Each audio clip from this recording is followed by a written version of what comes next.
الحمد للہ رب العالمین والصلاة والسلام علی خاتم النبیین اما بعد فاعوذ باللہ من الشیطان الرجیم بسم اللہ الرحمن الرحیم وَإِذَا لَقُوا الَّذِينَ آمَنُوا قَالُوا آمَنَّا وَإِذَا خَلَوْا إِلَى شَيَاطِينِهِمْ قَالُوا إِنَّا مَعَكُمْ إِنَّمَا نَحْنُ مُسْتَهْزِئُونَ۔ ترجمہ: اور جب یہ ایمان والوں سے ملتے ہیں تو کہتے ہیں ہم ایمان لا چکے ہیں، اور جب اپنے شیطانوں کے پاس تنہائی میں جاتے ہیں تو کہتے ہیں کہ ہم تمہارے ساتھ ہیں، ہم تو صرف ہنسی مذاق کرتے ہیں۔ وَإِذَا لَقُوا الَّذِينَ آمَنُوا، اور جب یہ ایمان والوں سے ملتے ہیں۔ تفسیر صراط الجنان میں ہے، منافقین کا مسلمانوں کو بے وقوف کہنا اور کفار سے اظہار یکجہتی کرنا اپنی نجی محفلوں میں تھا، جبکہ مسلمانوں سے تو وہ یہی کہتے تھے کہ ہم مخلص مومن ہیں۔ اسی طرح آج کل کے گمراہ لوگ مسلمانوں سے اپنے فاسد خیالات کو چھپاتے ہیں، مگر اللہ تعالیٰ ان کی کتابوں اور تحریروں سے ان کے راز فاش کر دیتا ہے۔ بے دینوں کی فریب کاریوں سے ہوشیار رہا جائے۔ یاد رہے کہ اس آیت سے مسلمانوں کو خبردار کیا جا رہا ہے کہ وہ بے دینوں کی فریب کاریوں سے ہوشیار رہیں اور ان کی چکنی چپڑی باتوں سے دھوکہ نہ کھائیں۔ ایک اور مقام پر اللہ تعالیٰ ارشاد فرماتا ہے، یا ایہا الذین آمنوا لا تتخذوا بطانة من دونکم لا یألونکم خبالا ودوا ما عنتم قد بدت البغضاء من افواہہم وما تخفی صدورہم اکبر قد بينا لكم الآيات إن كنتم تعقلون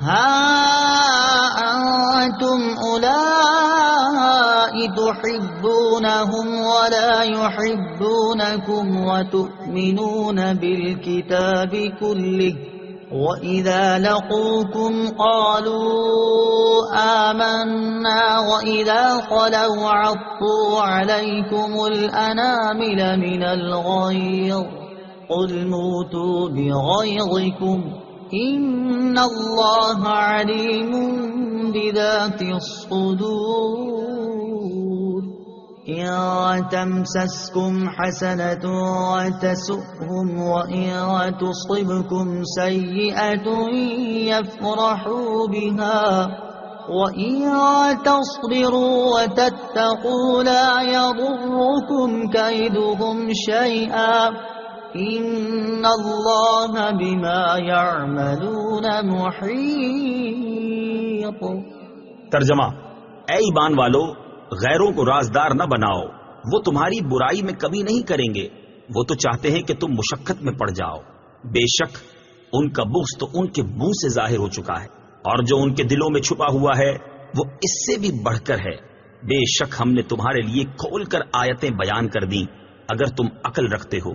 خبردار، یہ تم ہی ہو جو انہیں چاہتے ہو اور وہ تمہیں پسند نہیں کرتے، حالانکہ تم تمام کتابوں پر ایمان رکھتے ہو۔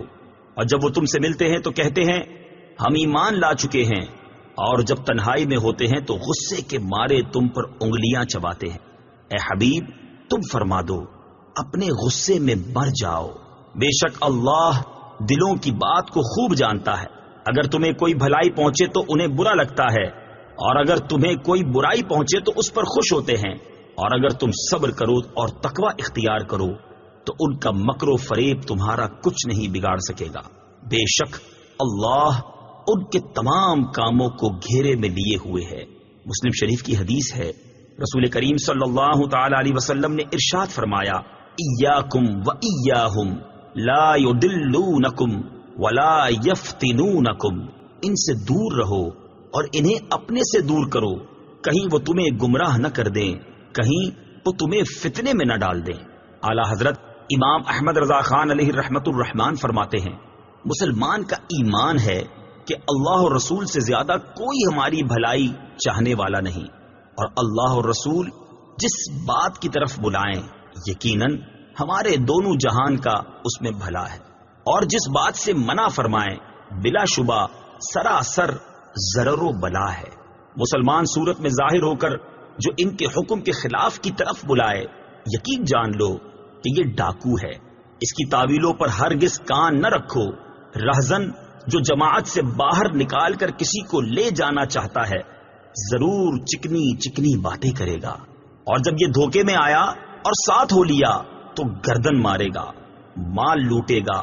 شامت اس بکری کی کہ اپنے راعی یعنی چرانے والے کا ارشاد نہ سنے، اور بھیڑیا جو کسی بھیڑ کی اون پہن کر آیا اس کے ساتھ ہو لے۔ ارے مصطفیٰ صلی اللہ تعالی علیہ وسلم تمہیں منع فرماتے ہیں، وہ تمہاری جان سے بڑھ کر تمہارے خیر خواہ ہیں۔ حریص علیکم، تمہارا مشقت میں پڑھنا ان کے قلب اقدس پر گراں ہے۔ عزیز علیہ ما عنتم، واللہ وہ تم پر اس سے زیادہ مہربان ہیں جیسے نہایت چہیتی ماں اکلوتے بیٹے پر۔ بالمؤمنین رؤوف الرحیم، ارے ان کی سنو، ان کا دامن تھام لو، ان کے قدموں سے لپٹ جاؤ۔ وَإِذَا خَلَوْا إِلَىٰ شَيَاطِينِهِمْ، اور جب اپنے شیطانوں کے پاس تنہائی میں جاتے ہیں۔ تفسیر صراط الجنان میں ہے، یہاں شیاطین سے کفار کے وہ سردار مراد ہیں جو دوسروں کو گمراہ کرنے میں مصروف رہتے ہیں۔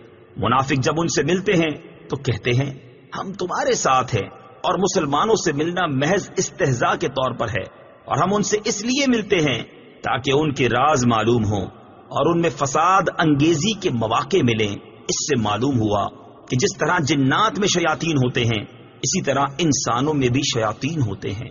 انما نحن مستہزئون، ہم تو صرف ہنسی مذاق کرتے ہیں۔ تفسیر صراط الجنان میں ہے، منافقین صحابہ کرام علیہم الرضوان کے سامنے ان کی تعریفیں کرتے اور بعد میں ان کا مذاق اڑاتے تھے۔ اسی بات کو بیان کرنے کے لیے یہ آیت مبارکہ نازل ہوئی۔ صحابہ کرام اور علماء دین کا مذاق اڑانے کا حکم اس آیت سے معلوم ہوا کہ صحابہ کرام رضی اللہ تعالی عنہم اور پیشوایان دین کا مذاق اڑانا منافقوں کا کام ہے۔ آج کل بھی ایسے لوگوں کی کمی نہیں جو اپنی مجلسوں اور مخصوص لوگوں میں علماء و صلحاء اور دینداروں کا مذاق اڑاتے اور ان پر پھبتیاں کستے ہیں، اور جب ان کے سامنے آتے ہیں تو منافقت سے بھرپور ہو کر خوشامد اور چاپلوسی کرتے ہیں اور تعریفوں کے پل باندھتے ہیں۔ یوں ہی ایسے لوگوں کی بھی کمی نہیں جنہیں مذہب اور مذہبی نام سے نفرت ہے، اور مذہبی حلیہ اور وضاقتہ دیکھ کر ان کی طبیعت خراب ہو جاتی ہے۔ اللہ تعالیٰ ان لوگوں کو ہدایت عطا فرمائے۔ یاد رہے کہ انبیاء کرام علیہ الصلوۃ والسلام اور دین کا مذاق اڑانا کفر ہے، یوں ہی صحابہ کرام رضی اللہ تعالی عنہم کی بے ادبی گمراہی ہے۔ اسی طرح علم کی وجہ سے علماء دین کا مذاق اڑانا کفر ہے، ورنہ حرام ہے۔ اللہ یستہزئ بہم ویمدہم فی طغیانہم یعمہون۔ ترجمہ، اللہ ان کی ہنسی مذاق کا انہیں بدلہ دے گا، اور ابھی وہ انہیں مہلت دے رہا ہے کہ یہ اپنی سرکشی میں بھٹکتے رہیں۔ اللہ یستہزئ بہم، اللہ ان کی ہنسی مذاق کا انہیں بدلہ دے گا۔ تفسیر صراط الجنان میں ہے، اللہ تعالیٰ استہزاء اور تمام عیوب سے پاک ہے۔ یہاں جو اللہ تعالیٰ کی طرف استہزاء کی نسبت ہے، اس سے مراد منافقوں کی استہزاء کا بدلہ دینا ہے، اور بدلے کے وقت عربی اور اردو میں اسی طرح کا لفظ دہرا دیا جاتا ہے، جیسے کہا جائے کہ برائی کا بدلہ برائی ہی ہوتا ہے، حالانکہ برائی کا بدلہ تو عدل و انصاف اور آدمی کا حق ہوتا ہے۔ صدق اللہ العظیم۔